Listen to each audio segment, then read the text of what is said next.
السلام عليكم ورحمة الله وبركاته. الحمد لله نحمده ونستعينه ونستغفره ونعوذ بالله من شرور أنفسنا ومن سيئات أعمالنا. من يهده الله فلا مضل له ومن يضلله فلا هادي له. أشهد أن لا إله إلا الله وحده لا شريك له وأشهد أن محمدا عبده ورسوله. اللهم صل وسلم على نبينا محمد وعلى آله وصحبه ومن تبعهم بإحسان إلى يوم الدين. أما بعد. Sidang penonton yang dirahmati Allah sekalian, alhamdulillah, bersyukur kita kepada Allah Subhanahu wa taala dengan izin dan limpah kurnia Allah Subhanahu wa taala pada pagi ini dapat lagi kita bertemu untuk kita meneruskan slot yang seterusnya di dalam rancangan kuliah agama bersama dengan Jabatan Mufti Negeri Perlis. InsyaAllah pada pagi ini kita akan sambung pembacaan daripada karya ataupun buku terbitan Jabatan Mufti Negeri Perlis, iaitu doa-doa maksur menurut sunnah Rasulullah sallallahu alaihi wasallam.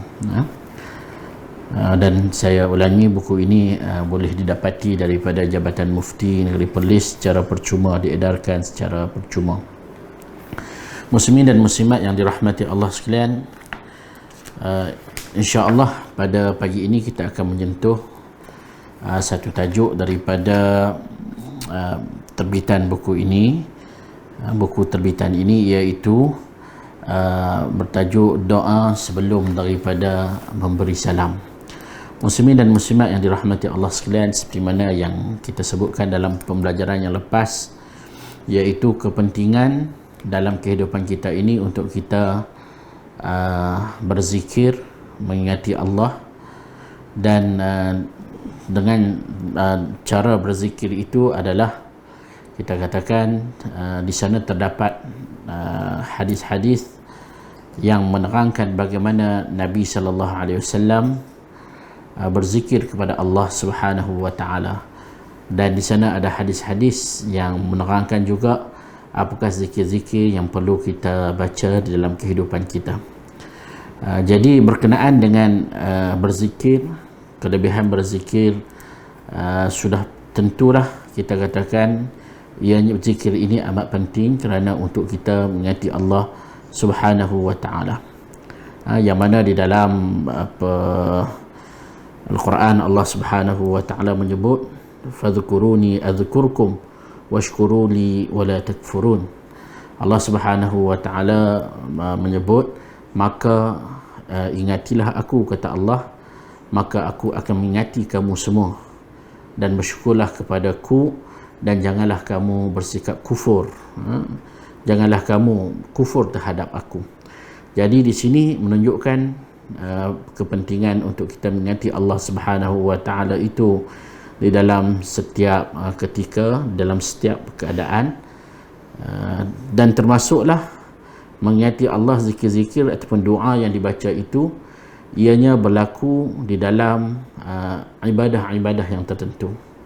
Muslimin dan muslimat yang dirahmati Allah sekalian, bila kita membahaskan tentang doa sebelum memberi salam, yakni sebelum daripada memberi salam daripada kita menunaikan ibadah solat itu, jika kita melihat kepada takrifan solat itu sendiri, solat dalam bahasa Arabnya membawa maksud ad-du'a, iaitu kita berdoa, iaitu kita meminta sesuatu daripada Allah Subhanahu wa taala. Itulah sebab mengapa di dalam solat kita digalakkan untuk memahami maknanya, memahami makna apa yang kita baca, sama ada ayat Al-Quran, terutama sekalinya Fatihah, dan juga memahami zikir-zikir, doa-doa yang terdapat di dalam setiap pergerakan solat tersebut yang kita lakukan itu. Kerana jika kita tidak memahami makna, maka solat kita itu akan menjadi jaf, akan menjadi kering. Sepatutnya solat kita itu adalah menjadinya bersifat rutubah, ada kelembapan hati iaitu kita berinteraksi dengan Allah Subhanahu wa taala. Kerana kata Nabi sallallahu alaihi wasallam, bila kita solat, fa innahu yunaji rabbah. Apabila seorang itu bangun menunaikan solat, kata Nabi, fa innahu yunaji rabbah, sesungguhnya dia sedang bermunajat dengan Tuhannya. Maka perlulah difahami apa yang kita baca di dalam solat kita itu. Contoh di dalam surah Fatihah, kita nak kena faham, kita nak kena tahu apa yang kita baca, apa yang kita sebut dan apa yang kita bisikkan kepada Allah Subhanahu wa taala ketika mana kita menunaikan ibadah solat itu.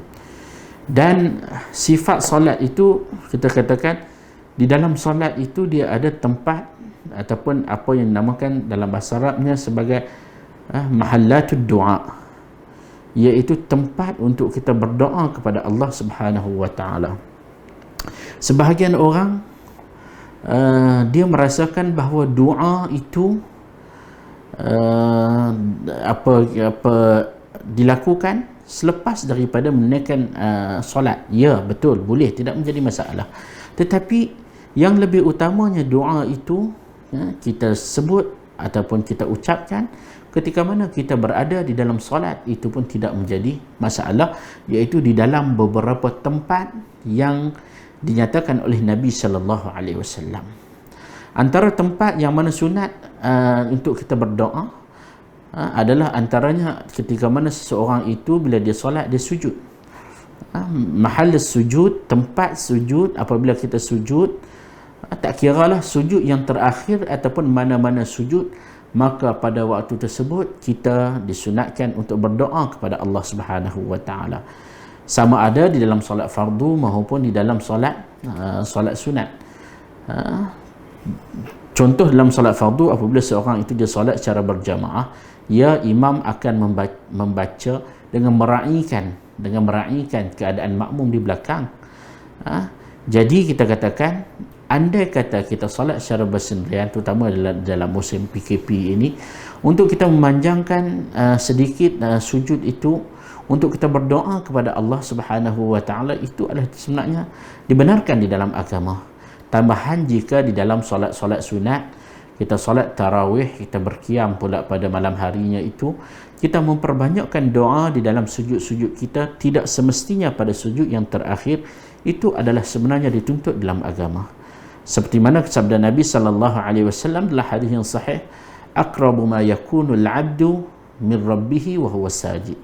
Tempat yang paling dekat seseorang itu dengan Allah Subhanahu wa taala adalah ketika mana dia sujud. Baik.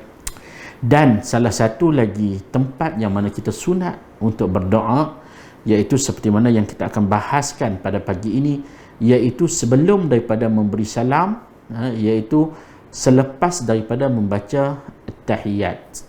Selepas daripada kita baca tahiyat, kemudian kita berselawat ke atas Nabi sallallahu alaihi wasallam dengan selawat Ibrahimiyah, sehinggalah fil alamin innaka hamidum majid ataupun innaka hamidum majid. Maka selepas daripada itu, kata baginda Nabi sallallahu alaihi wasallam dalam hadis yang sahih, antaranya diriwayatkan oleh Imam Muslim, thumma yatakhayyar minal mas'alati ma sya', iaitu apabila dia selesai daripada membaca tahiyat akhir itu, dengan mula tahiyat sampailah tahiyat habis, dengan adanya syahadah, kita bertasyahud di situ dengan mengucap 2 kalimah syahadah, kemudian kita membaca selawat ke atas Nabi, selawat Ibrahimiyah, dan yang terakhir itu summa yatakhayyar minal mas'alati ma sya'. Kemudian seseorang itu boleh memilih untuk berdoa apa sahaja kepada Allah Subhanahu wa taala seperti mana yang dia kehendaki. Inilah antara sunnah mansiyah, sunnah yang dilupakan oleh sebahagian orang, yang ditunjukkan oleh Nabi sallallahu alaihi wasallam. Beliau tidak menggunakan solat itu sebaik-baiknya. Beliau solat pada waktu malam, tetapi beliau tidak memilih untuk berdoa ketika mana berada dalam keadaan sujud dan juga sebelum daripada memberi salam. Maka ini merupakan suatu kerugian yang cukup besar, kerana beliau tidak menggunakan solat itu untuk dia berdoa kepada Allah Subhanahu wa taala. Walaupun tidak menjadi masalah, selepas daripada salam untuk kita berdoa kepada Allah. Tetapi tempat yang paling dekat itu adalah ketika mana kita sedang melakukan ibadat solat, iaitu sama ada ketika mana kita sujud dan pada masa yang sama sebelum daripada kita memberi salam. Muslimin dan muslimat yang dirahmati Allah sekalian, jadi selepas daripada kita membaca selawat ke atas Nabi, selawat Ibrahimiyah itu, maka mintalah apa sahaja kepada Allah Subhanahu wa taala. Cuma perbahasan sekarang sebagian orang tanya, nak minta dalam bahasa selain daripada bahasa bahasa Arab boleh ke tak boleh? Sebab dalam solat sebahagian para ulama menyebutkan bahawa antaranya dalam mazhab Malik menyebutkan tidak boleh meminta melainkan di dalam bahasa Arab. Mazhab Maliki, iaitu bila kita meminta itu tidak boleh meminta selain daripada bahasa Arab, tak boleh. Sebab mereka menyatakan bahawa solat itu adalah di dalam bahasa Arab. Dan sebahagian yang menyebutkan bahawa ianya adalah makruh, seperti mana dalam pandangan mazhab Hanafi dan sebagainya lagi. Namun kita katakan sebahagian juga para ulama menyatakan, jikalah tidak boleh seseorang ajam ni siapa? Ajam ini adalah orang yang tidak boleh berbahasa, bukannya orang Arab, selain daripada Arab, dan barangkali dia tidak tahu bahasa Arab. Jikalah tidak dibenarkan, maka bagaimanakah selain daripada orang Arab itu nak berdoa kepada Allah Subhanahu wa taala ketika mana dia berada dalam solat? Sedangkan kita katakan orang Arab boleh berdoa, tetapi orang bukan Arab tidak boleh berdoa, maka ini sudah menjadi suatu kita katakan suatu yang rugi, kerana seorang itu tidak dapat berdoa kepada Allah. Itu sebab antaranya pandangan Syekhul Islam Ibn Taymiyah, beliau menyatakan bahawa doa sama ada dalam waktu sujud ataupun sebelum daripada memberi salam itu ianya boleh dilafazkan walaupun selain daripada bahasa Arab. Namun di sana ada pandangan yang lebih ahwat, iaitu doa itu tidak dilafazkan secara terus didengari di dalam bahasa Melayu, tetapi ianya adalah suatu permintaan kepada Allah. Barangkali sebahagian para ulama menyebut dengan hati ataupun dengan tidak mengeluarkan kalimah ajam itu secara kuat. Tapi pada dasarnya jika seorang itu nak lafazkan di dalam bahasa Melayu sekalipun, wallahu a'lam, jika melihat kepada pandangan yang saya sebutkan tadi, antara yang disebut oleh Syekhul Islam Ibn Taymiyah, maka tidak menjadi masalah untuk berdoa kepada Allah Subhanahu wa taala walaupun bukan dengan bahasa Arab. Yang tidak boleh itu adalah kita bercakap dengan orang sebelah, walaupun kita kata uskut dalam bahasa Arab, walaupun dalam bahasa Arab, tetapi ianya batal solat kerana percakapan di dalam solat adalah tidak dibenarkan, boleh membatalkan solat. Sekata Nabi sallallahu alaihi wasallam, ya la yasluh fiha kalamun nas, dalam solat itu tidak dibenarkan untuk seorang itu berbicara. Jadi tak kiralah berbicara dalam bahasa Arab ataupun dalam bahasa Melayu, bahasa apa sekalipun, itu akan membatalkan solat. Tapi di dalam bab berdoa ini pada dasarnya ianya adalah mahallul khilaf, iaitu ianya masih ada perbahasan para ulama dan lebih kita katakan sesuai dengan keadaan itu. Jika seorang yang bukan Arab, takkanlah mereka ini tidak boleh berdoa kepada Allah selain daripada menggunakan bahasa Arab, kerana apa? Kerana kita katakan tak semua orang tahu berbahasa Arab. Baik. Dan Allah Subhanahu wa taala itu Maha mengetahui apa sahaja bahasa, bukan hanya bahasa Arab sahaja yang Allah ketahui. Baik, muslimin dan muslimat yang dirahmati Allah sekalian, namun walaupun kita diberi pilihan untuk berdoa kepada Allah Subhanahu wa taala sebelum daripada memberi salam, dengan apa saja doa yang kita ingini, termasuklah dalam keadaan sujud, namun kita sebutkan di sini Di sana terdapat doa-doa yang diucapkan oleh Nabi sallallahu alaihi wasallam, yang disebutkan oleh Nabi sallallahu alaihi wasallam selepas daripada Nabi baca tahiyat, sebelum daripada memberi salam, maka baginda Nabi sallallahu alaihi wasallam ada doa yang baginda pinta. Jadi doa inilah yang kita katakan apabila Nabi sebut, ya, walaupun kita diberi pilihan untuk menambah daripada doa Nabi ini, tapi pada masa yang sama janganlah kita tinggalkan apa yang pernah dilafazkan oleh Nabi sallallahu alaihi wasallam, kerana pada lafaz doa Nabi itu dia adanya berkat, dan ianya adalah lafaz yang terbaik. Kerana apa? Ianya tidaklah datang melainkan daripada sebaik-baik manusia, iaitu Nabi Muhammad sallallahu alaihi wasallam. Baik.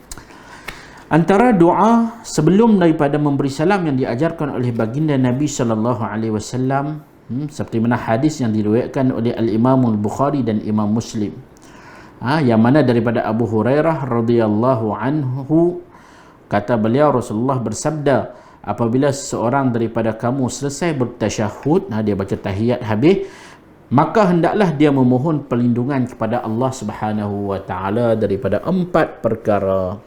Dia pohon kepada Allah daripada 4 perkara sebelum daripada dia bagi salam, Assalamualaikum warahmatullahi, maka dia pohon kepada Allah Subhanahu wa taala daripada 4 perkara.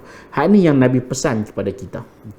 Antaranya adalah kata baginda Nabi sallallahu alaihi wasallam, dalam hadis ini disebutkan Nabi sallallahu alaihi wasallam menyebut doa ini, iaitu Allahumma inni a'udzubika min azabi jahannam wa min adzabil qabr wa min fitnatil mahya wal mamat wa min syarri fitnatil masihid dajjal. Iaitu Nabi sebut, Nabi baca ataupun Nabi suruh kita baca, Allahumma inni a'udzubika min adzabi jahannam, ya Allah, sesungguhnya aku a'udzubika, berlindung denganmu, min adzabi jahannam, minta maaf, daripada azab neraka Jahannam. Maksudnya kita minta kepada Allah, Nabi minta kepada Allah, Nabi suruh kita baca, untuk kita mengucapkan sebelum daripada bagi salam, minta perlindungan kepada Allah Subhanahu wa taala itu daripada azab api neraka. Wa min azabil qabr, dan juga daripada azab kubur. Kerana azab kubur itu adalah satu perpindahan alam. Ianya adalah isyarah, ianya adalah petunjuk tentang bagaimanakah pengakhiran kita di hari akhirat nanti, sama ada masuk ke dalam syurga ataupun masuk ke dalam neraka. Jadi kita minta juga kepada Allah, wa min adzabil qabr, daripada azab kubur, wa min fitnatil mahya wal mamat, dan juga daripada ujian ataupun fitnah kehidupan dan juga kematian. Itu sebab antara doa juga kita baca, inna salati wa nusuki wa mahyaya wa mamati lillahi rabbil alamin. Sesungguhnya solatku, ibadahku, sembelihanku, dan juga kehidupku dan juga matiku, lillahi rabbil alamin, adalah kerana Allah Subhanahu wa taala. Dan dalam kehidupan di dunia pasti ada ujian. Jadi kita minta kepada Allah, minta perlindungan. Wa a'udzubika min fitnatil mahya, daripada ujian dunia, fitnah dunia. Kerana dalam kehidupan ini barangkali kita katakan kita terjerumus kepada perkara-perkara yang Allah Subhanahu wa taala haramkan. Itu sebab kita nak minta kepada Allah, terutama sekali sebelum daripada kita mati, kita nak kita mati dalam keadaan husnul khatimah. Itu sebab sebahagian orang dia baca apa, Allahumma khtim lana bi husnul khatimah, ya Allah, engkau akhirkanlah ataupun berilah pengakhiran dalam kehidupanku ini dengan husnul khatimah, dengan pengakhiran yang baik. Jadi untuk apa? Kerana apabila pengakhiran yang baik, maka kita katakan Allah Subhanahu wa taala akan memasukkan seorang itu, memudahkannya untuk masuk ke dalam syurga. Jadi minta Allah lindung daripada ujian dunia, wa fitnatil mamat, dan juga daripada ujian ataupun fitnah kematian, iaitu fitnah apabila ujian yang tidak sanggup kita hadapi apabila Allah Subhanahu wa taala mengazab manusia. Jadi kita minta perlindungan daripada Allah di dalam hal tersebut. Dan ungkapan yang terakhir dalam doa ini, Allahumma inni wa min fitnatil masih ad-dajjal wa min syarri fitnatil masih ad-dajjal, dan kita minta perlindungan daripada Allah dari kejahatan fitnah al-masih ad-dajjal, iaitu antara tanda sebelum berlakunya kiamat, keluarnya dajjal yang mana ianya akan menyesatkan manusia. Jadi Nabi pesan kepada kita untuk kita minta perlindungan daripada Allah daripada fitnah Masih Dajjal. Inilah doa yang Nabi SAW pesan kepada kita sebelum daripada beri salam kita baca ini. Itu sebab kadang-kadang apabila kita solat, ada kita rasa imam baca tahiyat, baca dah. Awak imam ni lambat sangat nak beri salam. Apa masalah? Imam ni baca tahiyat 2 kali ke? Baca tasyahud 2 kali ke? Kan awak yang lambat sangat, kan? Qiyam biasa, sujud biasa, rukuk biasa, tiba-tiba sebelum bagi salam lambat dia nak bagi salam. Kerana barangkali imam itu dia membaca doa-doa ini yang diajarkan oleh Nabi sallallahu alaihi wasallam. Jadi itu sebab kita tengok sebagai imam dia lambat sikit bagi salam kerana barangkali beliau membaca doa-doa ini. Baik. Di antara doa yang dibaca yang dianjurkan untuk kita baca, antaranya daripada Ali bin Abi Talib, yang mana Rasulullah sallallahu alaihi wasallam antara bacaan yang baginda Nabi sallallahu alaihi wasallam baca antara tasyahud dan memberi salam, yakni sebelum daripada memberi salam, baginda membaca Allahumma ghfirli ma qaddamtu wa ma akhartu wa ma asrartu wa ma a'lantu wa ma asraftu wa ma anta a'lamu bihi minni. Allah antal muqaddim wa antal muakhir la ilaha illa anta. Ini juga antara doa yang diajarkan oleh Nabi sallallahu alaihi wasallam yang membawa maksud, ya Allah ampunilah daku, yakni apa-apa kesalahan dan juga dosa yang aku lakukan, maupun yang telah aku lakukan maupun yang akan datang, dan ampunilah daku apa-apa yang aku lakukan secara sembunyi dan apa-apa yang aku lakukan secara terang-terangan. Sebahagian orang dia lakukan dosa secara tidak diketahui oleh orang lain secara sembunyi, dan ada orang yang melakukan secara alaniyah, secara terang-terangan. Jadi kita minta ampun, dan ampunilah daku daripada apa-apa kesalahan dan dosa yang aku lakukan dengan menzalimi diriku, serta apa yang engkau lebih mengetahui daripadaku. Engkau yang mendahulukan bantuan dan taufik kepada siapa yang engkau kehendaki, dan engkau yang mengakhirkan bantuan dan taufik kepada siapa yang engkau kehendaki. Tidak ada Tuhan.